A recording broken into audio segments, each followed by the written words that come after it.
Welcome back to another episode of the Pastor's Chronicles. Before we get started, I would like to invite you to click the link below and join me on Facebook, the Pastor's Chronicles. Also, I would like for you to follow me on Instagram, where you have a lot of updates there. And also join me on my platform, the Pastor's Chronicles.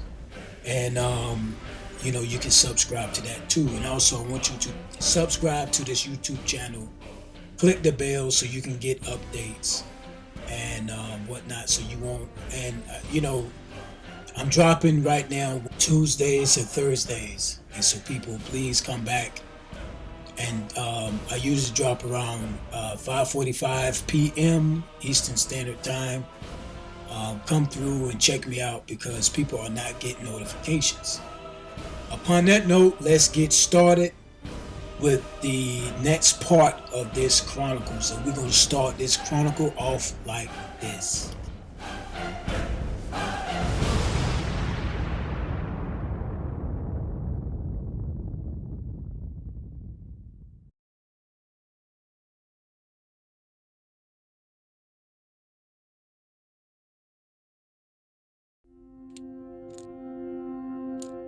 In this year's annual letter, Melinda and I take the toughest questions we get asked and give our answers.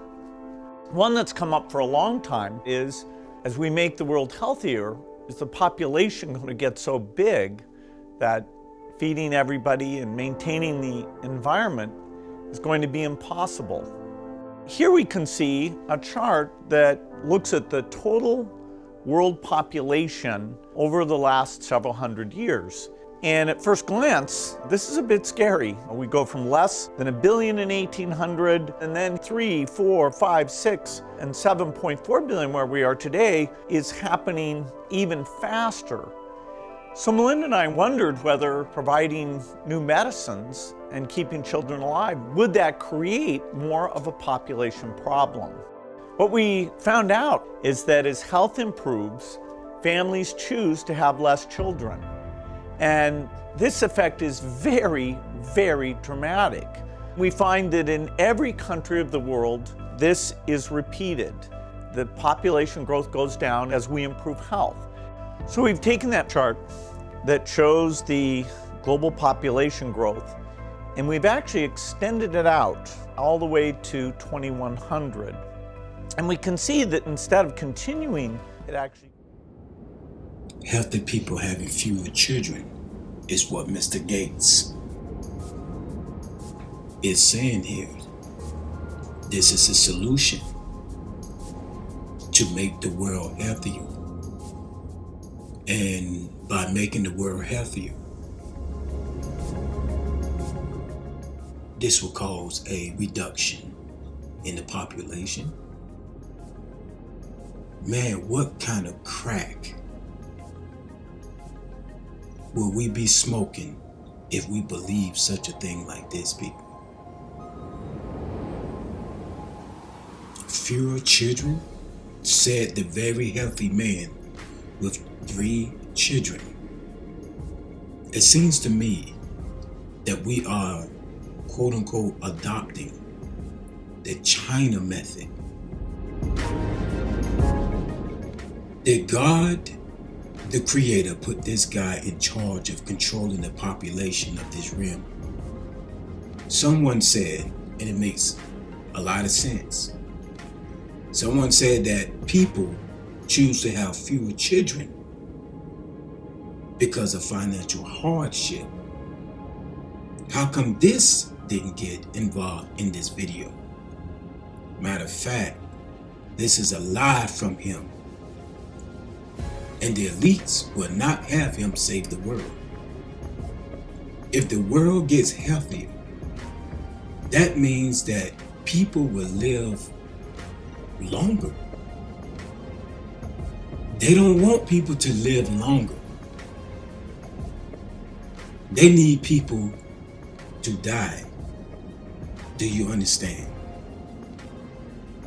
They need people to die and not live longer. And I'm going to show you this in this chronicle. This part of the chronicle is The Walking Dead chapter 12. Maybe in chapter 14, we will get deeper and deeper in the depths of depopulation, which have been the strategy for many, many, many years. It makes sense to me, people. If the world gets healthier, that means that people will live longer and more babies will be had. Isn't this common sense? And you know he's lying, because the operation of depopulation has been going on for a very, very long time. And this man is talking smack because he's promoting the vaccine that will open doors for population control. Not only population control, but digital social living.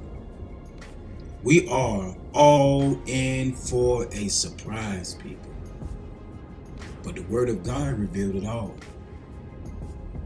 Depopulation is the method Agenda 2030 uses to achieve this goal of global sustainability.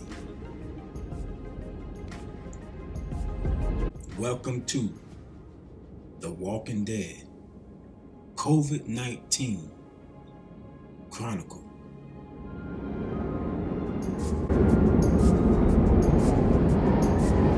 And the central bankers are trying to bring a new system. And to do it, they're trying to extend the old and accelerate the new. And it makes it a very chaotic thing, since much of the new is being tested and tried and prototyped, and it involves many different industries. So I describe the new system as the end of currencies. So we're not bringing in a new currency, we're essentially bringing in a new transaction system that will be all digital and essentially end currencies as we know them. So what they're trying to do involves essentially all the money on the planet. So it's big, it's complicated, it's messy, and the challenge they have is, how do you market a system that if people understood it, nobody would want it? And of course, the way you do that is with a healthcare crisis.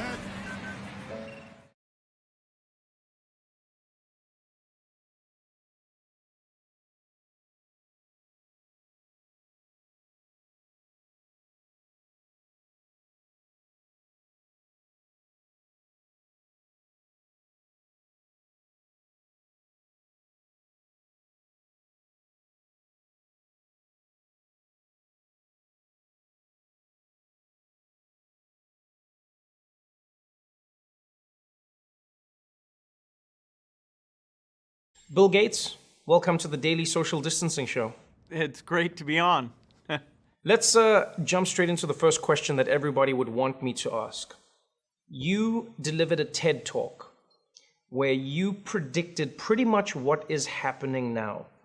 Now, thanks to the world we live in, that has sprouted a bunch of conspiracy theories, everything from Bill Gates invented this virus to prove himself right, or he knew it was going to happen and that's why he said it.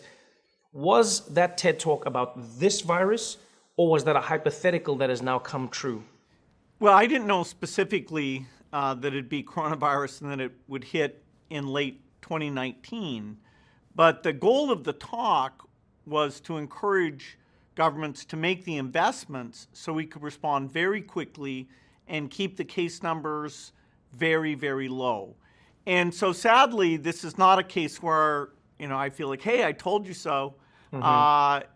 Because we didn't use that time when it was clear as the biggest threat to kill millions of people, to have the diagnostic standing by, to be ready to ramp up a vaccine factory. A few things were done. Some countries, our foundation funded some work that will help with the vaccines now, will help with the diagnostics, but most of what was called for, particularly in a New England Journal of Medicine article I did that went into way more specifics than I could in a short TED Talk, those things didn't get done. And so that's why it's taking us a long time to get our act together faced with this threat. Here's a question I have as an individual. How is it that you, as a non-government, knew this information and knew that it needed to be acted on, and governments and organizations that are specifically tasked with protecting people from this very thing either didn't have the information or ignored it? What do you think happened there? Because I know you interact with governments, you talk to organizations like the CDC, like the WHO.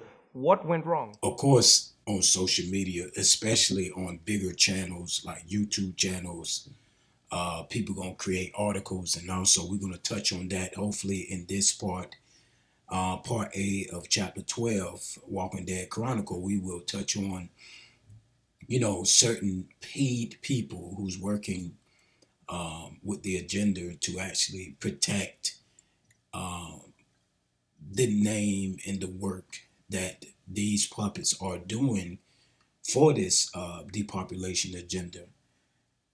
We're going to touch on this part, this magazine that was produced, I believe it was in 2011. I can't remember, but I got to go back and look at it.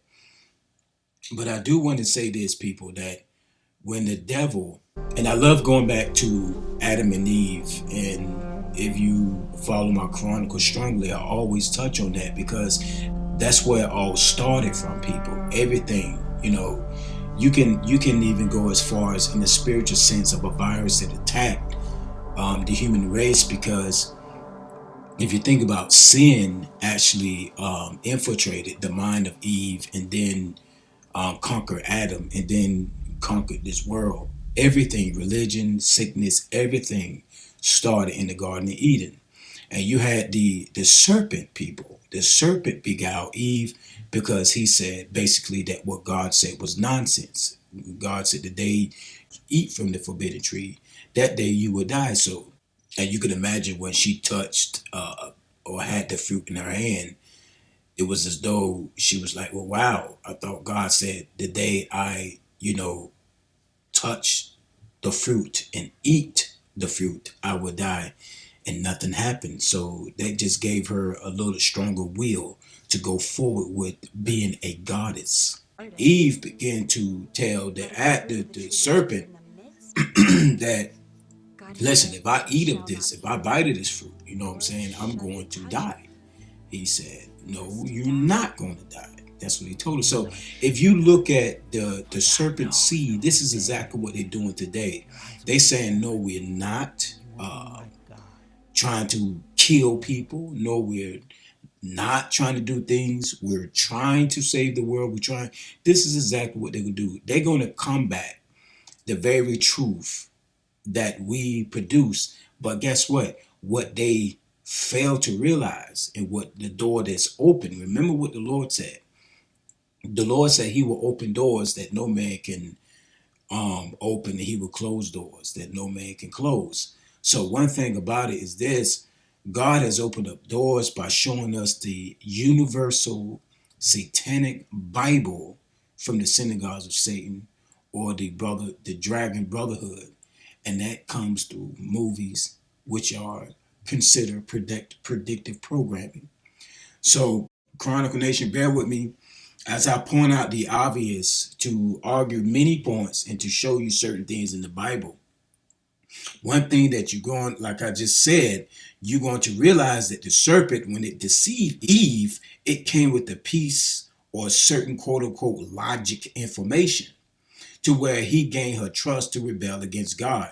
Satan will not come with red skin, goat horns. He's going to come with a smile, a humble character, and an attitude to deal with the lower nature, which controls and conveys your emotions. So I'm showing you things about Bill Gates, which is the face of the agenda that's been pushed. And then we're going to dive into some things that God pointed out to me in I Am Legend, and also in the former hit series 24. We will touch on The Walking Dead and reveal certain things on The Walking Dead, but there are other universal satanic movies that point out the very things that we are faced with today. Now, At this point, they claiming that the savior will be vaccine. But I'm going to show you their Bible, their open, universal, satanic Bible, that it shows that vaccine will not be the savior here. Vaccine will not be the savior. Matter of fact, I'm going to show you also in this Chronicles that many people that's taking the vaccine, either one, they still come down with the coronavirus, two, they're dying, three, they left with their body, their bodies are morphing into some kind of creature, man, and so I'm going to show you this in his Chronicles through the satanic open universal Bible, which are movies, people. Stay tuned.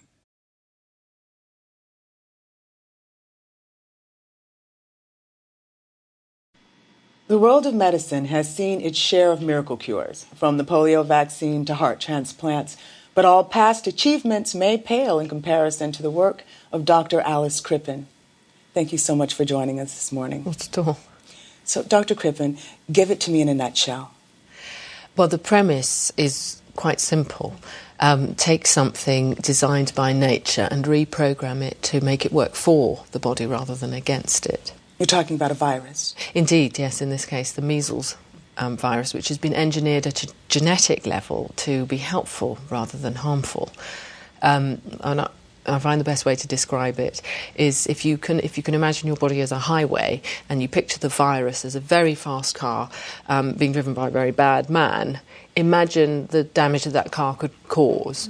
But then if you replace that man with a cop, the picture changes, and that's essentially what we've done. How many people have you treated so far? Well, we've had 10,009 clinical trials in humans so far. And how many are cancer-free? 10,009.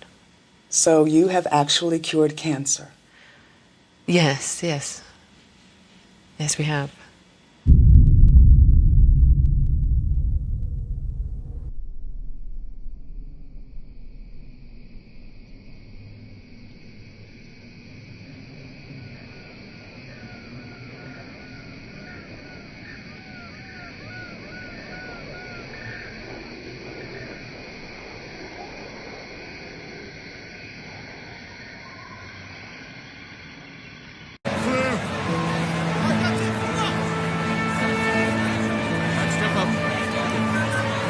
Clear.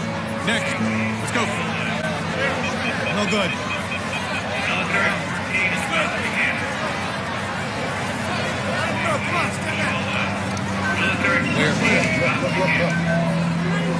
Clear. Good. Move on. Just no way. Please take my baby. You're gonna have to move back. No good. No good. What? No. Robert. Get your hands off my wife. Get your hands off. Lieutenant Robert.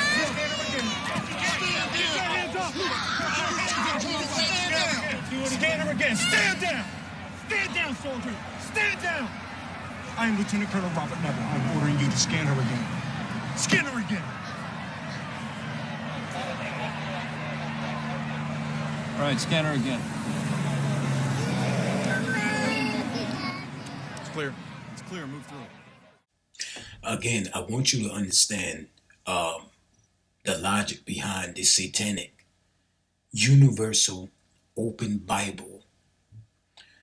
See, all this is predictive programming, people. All of it. And the way things are going down is basically line for line, point for point of how this pandemic thing is playing out. You see, one thing that I always teach in these Chronicles is that Satan, he hijacks the way God does things. God predicts things. He uses his people to prophesy things. And it goes down line upon line, precept upon precept, point by point, the way God said it would.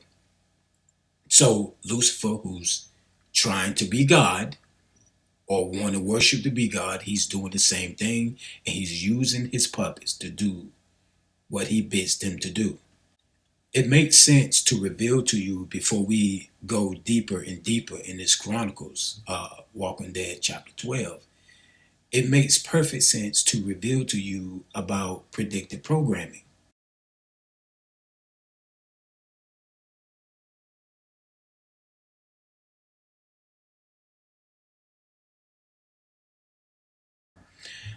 If you notice here, this woman, all of a sudden, when they went through the point, and this is what they're going to do. This is what we are headed to, people. Digital recognition, to see if you have any kind of, the coronavirus is what they actually using to pass the agenda. Digital facial recognition, eyes.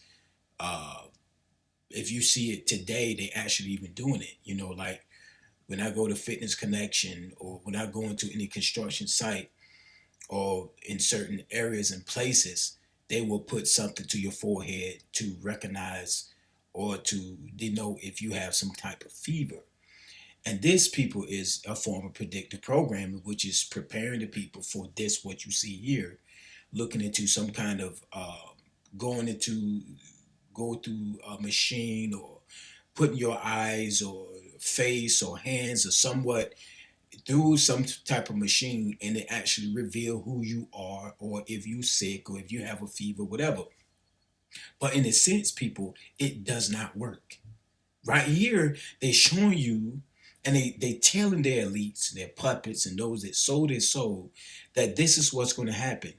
Machines or the tests going to say that people are affected with the virus, when actually they're not affected with the virus. And I'm going to tell you something, people. This, many people, this is a known fact. Many people did not even take the test, they did not take the test, and they received a phone call stating that they have coronavirus. Many people that are dying from cancer or heart failure or whatever because of their lifestyle, they saying they died from coronavirus. People just as, you can get hit by a car. This person has some form of coronavirus. Everything is about coronavirus, people. The test does not work. And many nurses and whistleblowers sounded the alarm stating the test does not work. And so basically what they're showing you here in I Am Legend, that the test does not work. The test will say you are affected, when in reality you're not affected. And if you see it here, it's stating that she failed, then they did it again, she passed. And that's the agenda. It's the lie to say that people have corona when they don't. They know that during the winter times, during the time of winter, when it's prone, people, listen, it is a natural scientific research that when the time goes back, daylight saving time can mess with our body clock and can trigger underlying health issues.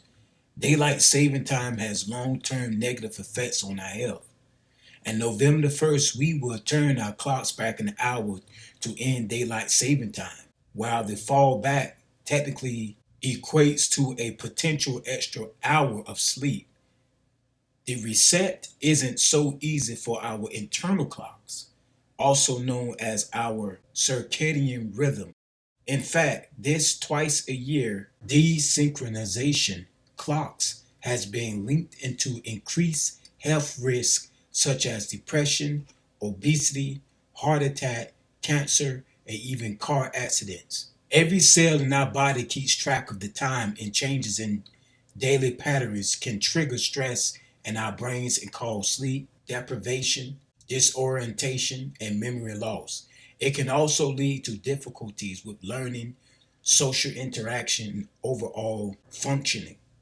Multiple studies have showed a small increase in heart attacks after the start of daylight savings time in the spring, and a small decrease at its end in the fall. Meanwhile, stroke rates are 8% higher in the first days following the both time changes. Now, people, but yet, you know what they're going to call it? They're going to call it the coronavirus. This has been happening for centuries, people. But you know what they're going to call it? They're going to call it fail. This person failed. This person's body, this person's immune system failed. It failed because of coronavirus. It's going to be called the coronavirus. No good. No good. What? No! Robert! Whoa, get your hands off my wife. Get your hands off. Lieutenant Robert. Get your hands off. Scan her again. Stand down. Stand down, soldier. Stand down. I am Lieutenant Colonel Robert Neville. I'm ordering you to scan her again. Scan her again. All right, scan her again. It's clear. It's clear. Move through. And the challenge they have is how do you market a system that if people understood it, nobody would want? And of course, the way you do that is with a healthcare crisis. And why is a healthcare crisis good for that? Because generally, if a few people want to control the many, the question is how can you herd all the sheep into the slaughterhouse without them realizing and resisting? So the perfect thing is invisible enemies. So we had the war on terrorism, with invisible terrorists, and then now a virus is perfect because it's invisible. You can't prove that it doesn't exist because it's invisible. So invisible enemies are always the preferred one, particularly if they scare people. If you can use fear and introduce significant fear, then people will need government to protect them from the invisible enemy. Then the second tactic, which is very effective, is divide and conquer. And so in the meantime, if you can use the media plays a very important role. If you can turn men and women against each other and black and white against each other.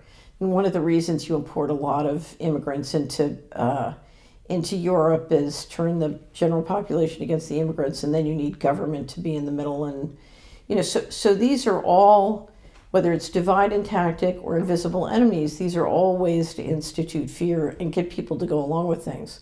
And of course, the invisible virus allows you to do enormous control mechanisms. You can stop people from gathering, you can stop people from organizing, you can stop people from getting together and talking about what's going on, et cetera, et cetera. And if you digitize it with contact tracing, then you can control who's talking to whom. If you can get them to do all their work and education online, you can literally listen to everything they're saying. So you can institute extraordinary amounts of surveillance, all in the theory that we're protecting you from the invisible virus.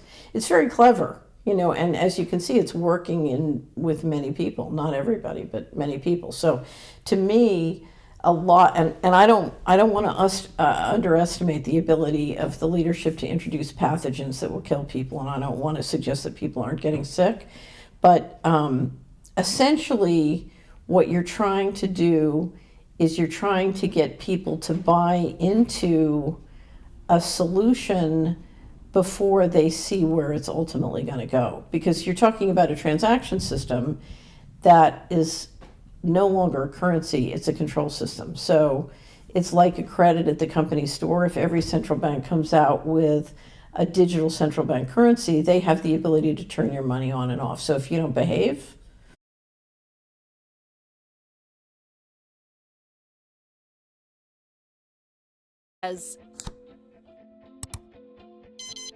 Does cash still hold the same value? Cash is still relevant, but cash is no longer king. Although people in this country and around the world do continue to use cash to purchase things every day, that is decreasing. Electronic payments have cannibalized checks. Card payments have grown, but cash has remained king. 2/3 of transactions under $10 are done in cash. Although data surrounding COVID's impact on cash has yet to be reported, the pandemic is expected to cause a drastic decline in cash usage due to the risk of contamination. The unprecedented surge in the demand for contactless payment has also shown outstanding performances for major companies offering cashless payment methods like Apple, Square, and PayPal. You're seeing digital payments in this crisis move from being a nice-to-have capability to a must-have essential service. Whether it is credit or debit or prepaid cards or peer-to-peer services like PayPal or Venmo or others, we're seeing a corresponding increase in digital transactions as we're seeing a decrease in the use of cash. So could COVID signal the end of cash in the United States? And can the U.S. really function without physical currency? So if you don't behave, that's it. And of course, as we know, they want to combine this with transhumanism, which means literally, I take injections that can institute the equivalent of an operating system in my body. And so I'm hooked up to the financial system, literally, physically. To step back to the beginning a little bit, little 101, Sure. Is what is the actual effect of the lockdown measures? So what you're doing is you're trying to, I used to call the Patriot Act the Concentration and Control of Cash Flow Act. And this is a very similar process. You're trying to dramatically centralize economic and political control. So let me give you an example. We have 100 small businesses on Main Street in a community. You declare them non-essential, shut them down. Suddenly Amazon and Walmart and the big box stores can come in and take away all the market share. In the meantime, the people on Main Street have to keep paying off their credit cards or their mortgage. So they're in a debt entrapment. And they're desperate to get cash flow to cover basically their debts and their day-to-day expenses. In the meantime, you have the Federal Reserve institute a form of quantitative easing where they're buying corporate bonds, and the guys who are taking up the market share can basically finance at 0 to 1%, or their banks can 0 to 1%, when everybody in Main Street is paying 60 to 70% of their credit cards without income. So